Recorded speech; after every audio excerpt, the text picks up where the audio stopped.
when we have an experience in our lives, thought,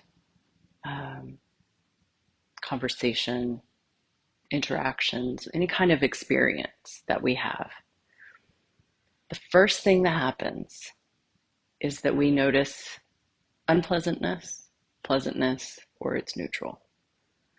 And this isn't something we're conscious of typically, because it's the very first thing that happens that usually triggers how we feel emotionally, how we speak, how we interact.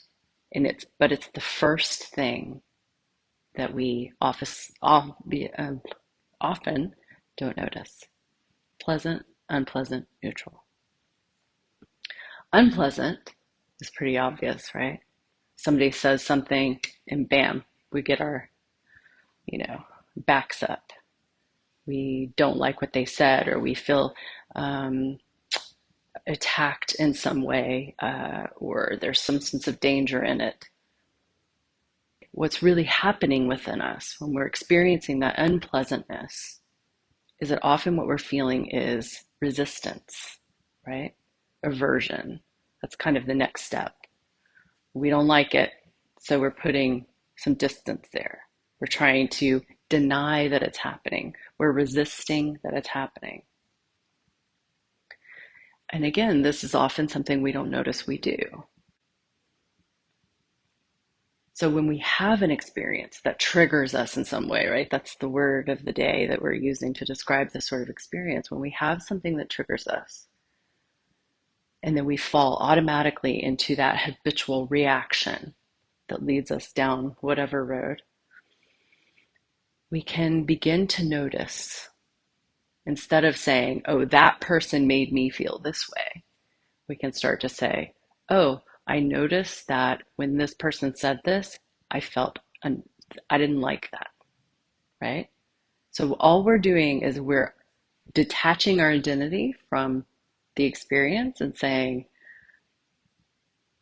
unpleasant, right? Unpleasant. Why would we want to do this? It allows us, as I said, to detach our identities from the experience.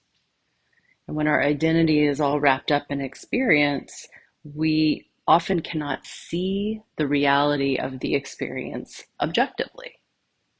And that leads us into reacting in habitual ways that are often not helpful for us or for the situation.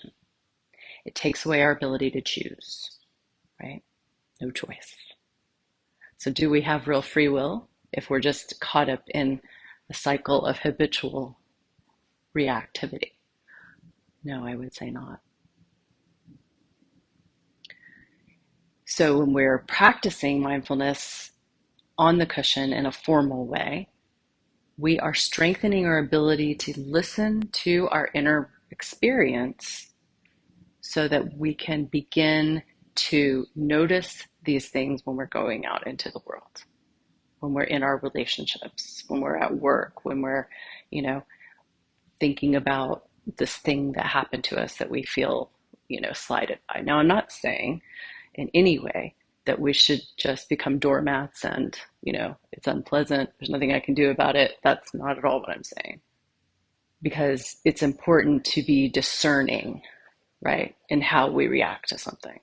So we, see something unpleasant and notice first how we are interacting with that, how we are experiencing it, so we can be discerning in our reaction. So we can be discerning in how we decide to do something about that thing. So people can sometimes fall into a trap of being like, well, it's unpleasant and there's nothing I can do about it, but that's not the way we want to go, right? Mindfulness is a practical practice about learning ourselves and giving ourselves more power in the world. So it's really a beautifully empowering practice that, can be incorporated into anybody's lives. And so we recognize unpleasant. And how does this translate from here into the real world? Well, when we're sitting, the first thing usually we notice is the unpleasantness of the position of the body. If we aren't used to sitting upright on the cushion, we can start to feel like some straining in our back, maybe a little back pain.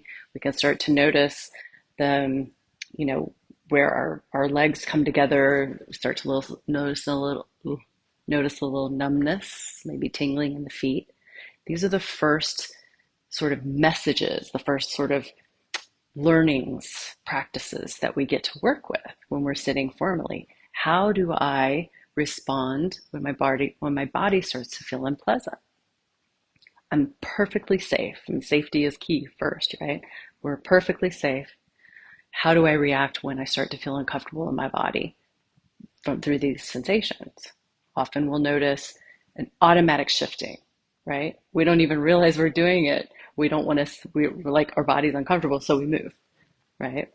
So we start to bring mindfulness in the sitting to that unpleasantness. It's not to say that we have to push ourselves through and make ourselves be with it. There are practices that do that, and the more you develop that practice, the more you can sit with that. But we can begin to notice when that sensation first arises. Before we react, we just notice it, unpleasant. And then we notice the sensations, like really get into noticing what it feels like. Oh, I feel tingling. Oh, it feels cold. Oh, it feels, I don't know what that feeling is. I don't have a word for that. You know, we start to really identify how these things feel. And then we can ask ourselves, can I be with it for 5 seconds? Okay. I can be with it for 5 seconds. Can I be with it for 5 more seconds? And we just start to explore where our edge is, where the edge is of what we can be with. And this can translate beautifully into our everyday lives. When we start to notice we're reacting to something, and we just go into how that feels in our body. And then ask ourselves, first, am I safe? If I'm safe, can I be with it? And we begin to really build the muscle of that resilience, of the ability to be with something. And pleasantness, it seems sort of like maybe there's not as much to work with in pleasantness. But pleasantness, when we start to feel pleasant in something, we start to cling to it. We don't want to let it go. We want more. It can lead, on the extreme, it can lead to addiction, but it can lead to us being in this cycle of always seeking pleasure, right? And that is often not helpful. So while I spoke more about unpleasantness, that translates into pleasantness as well. We can start to notice when we're feeling good in a situation, when, oh, wow, look at that sunset. It's so beautiful. I wish it could just be here like this forever. I don't want to leave this vacation. I feel so good. There it is, right? We're feeling pleasant and we're wanting to cling to it, but we can't. And of course, that causes us some level of suffering. So pleasant, unpleasant, neutral. Something that we can really identify at any place and on the cushion, out in the real world, and begin to notice how we ourselves respond to those things. It can be really enlightening. And this is where this practice can become very insightful. It can move from just being mindfulness meditation, into insight meditation, which is when we really begin to learn, oh, look, I do this. I didn't realize I did that. Probably comes from this. Let me see if I can make another choice. And bam, we become power. That power becomes something we can actually access. So really beautiful practice. So let's go ahead now and go into a sit. So we begin by closing our eyes and taking in 3 deep inhales and exhales at your own pace.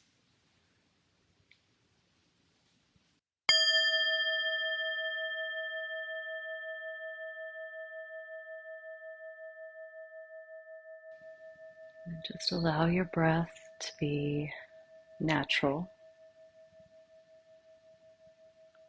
without forcing, without controlling, just letting it breathe however it wants to.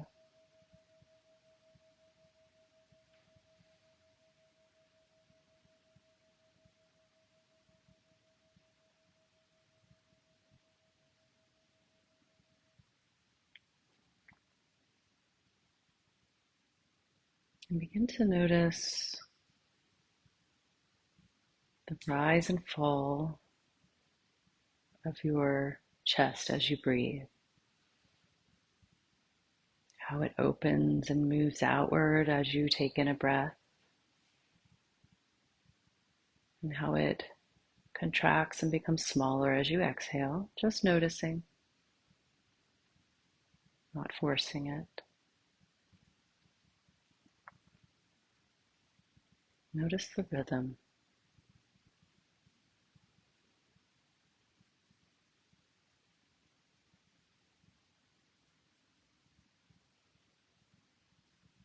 You may also begin to notice the feeling of the air as it moves through your throat.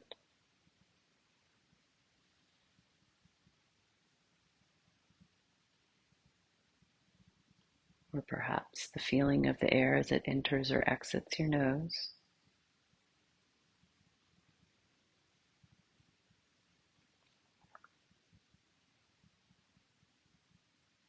Just notice the breath. Notice how your body moves with the breath.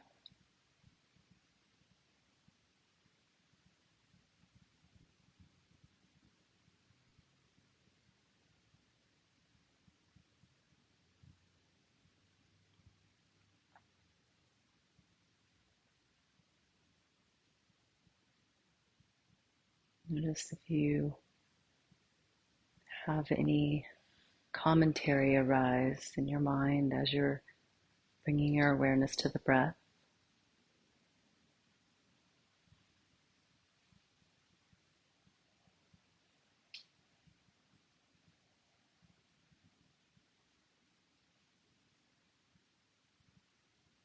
Notice the quality of the breath. If you're breathing into the top of your chest, or if you're breathing into your stomach, without changing the rhythm, just notice.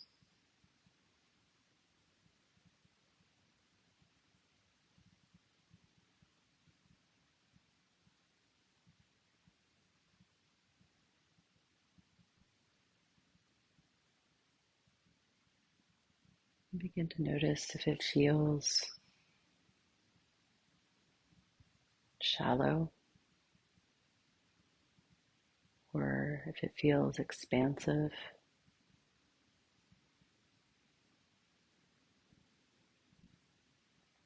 If there is any temperature associated with the breath, what that is, just noticing.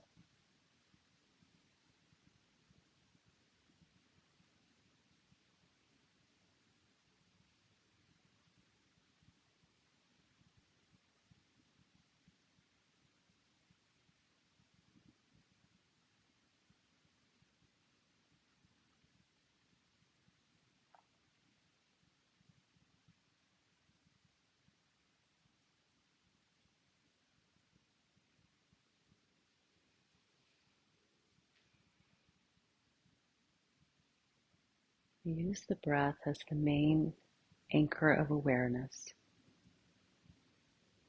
that can bring us back to the present through the vehicle of our bodies. So we have a place, a home, a refuge within our bodies to which we can always return once we leave it.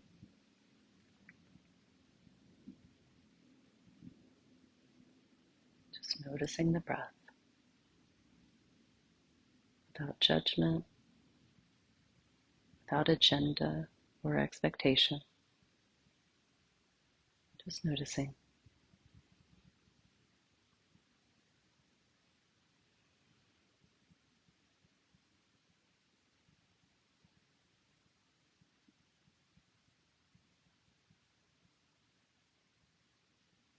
And you may notice from time to time that your thoughts take you away. And if that happens, when that happens, it's okay. Our brains are doing what they're designed to do, which is to think. So when the thoughts come and take you away, just notice that you've left. Give the thoughts a neutral label, something like thinking, thinking. And just bring yourself back to the breath and the body, allowing yourself to be fully rested there.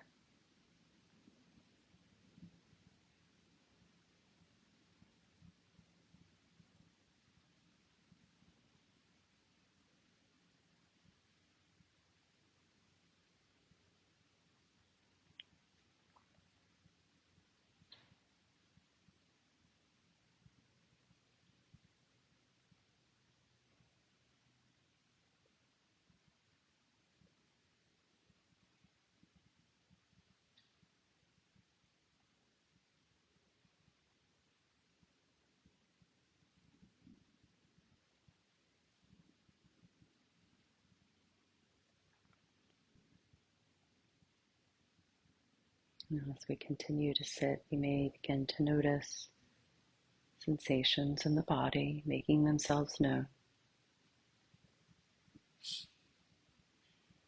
Perhaps a tingling, numbness, discomfort of some kind.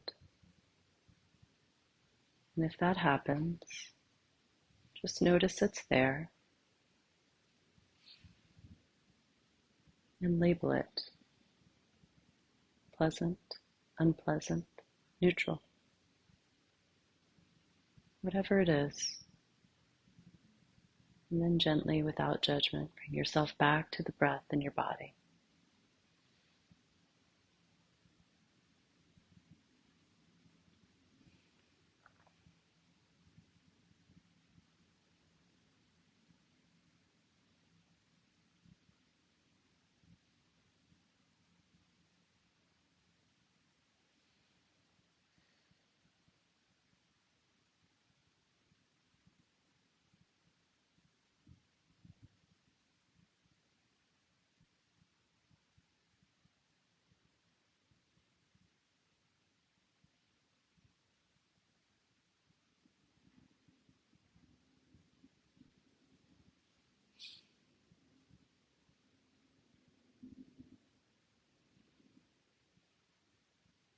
Where are you now?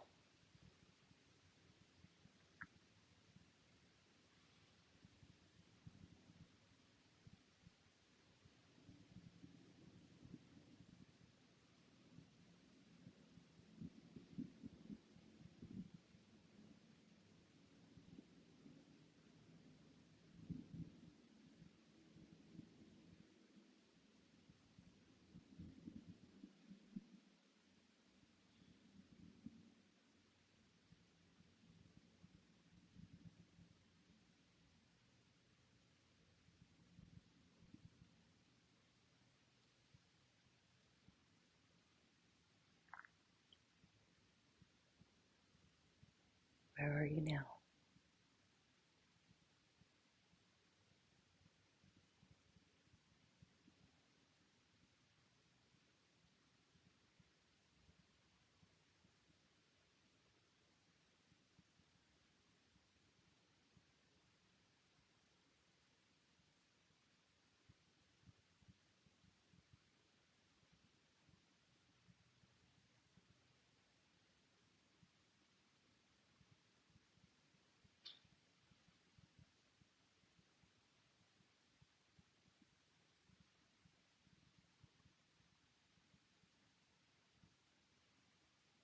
As you're resting in the breath, what are you noticing in your body?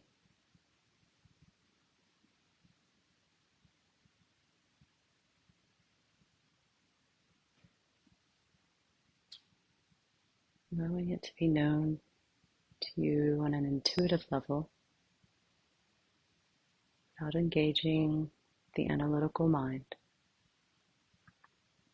just sensing. What are you noticing in your body?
Where are you now?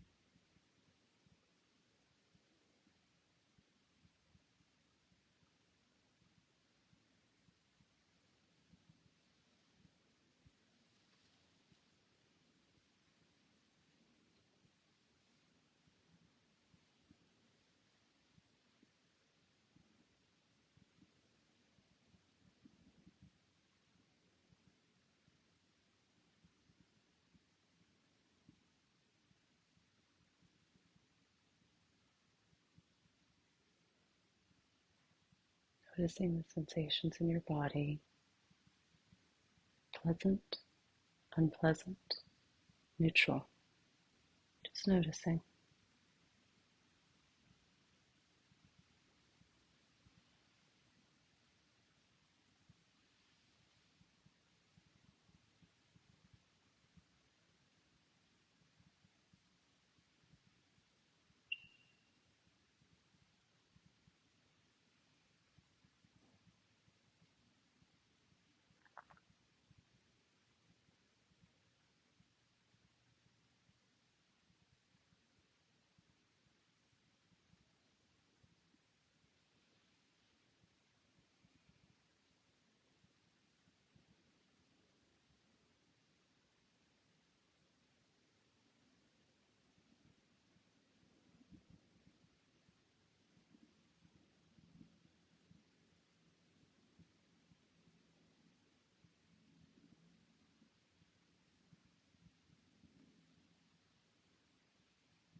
we come into the final moments of this meditation, I invite you, if it feels right for you, to place your hand on your chest over your heart. Notice the warmth shared between the body and the hand, the weight of the touch, and the tenderness of the gesture.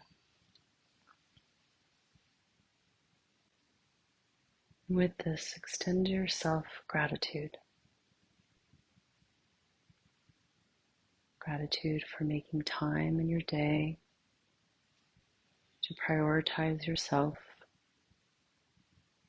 Make a space where you just sit and listen without feeling the need to be there for somebody else. Just listening to yourself.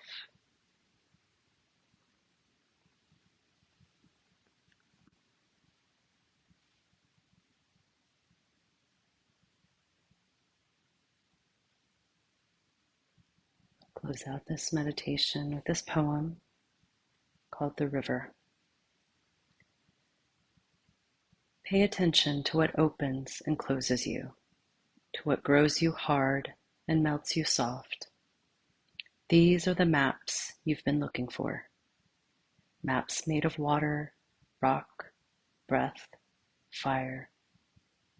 If you open all the way up, let every drop of it enter and leave, enter and leave.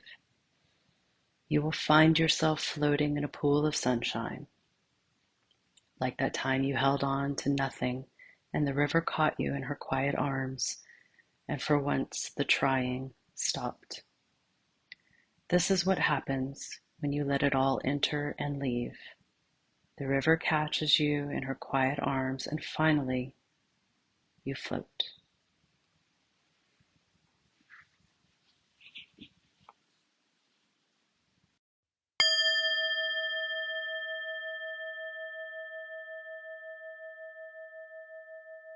When you're ready, you're welcome to open your eyes, come back into the room.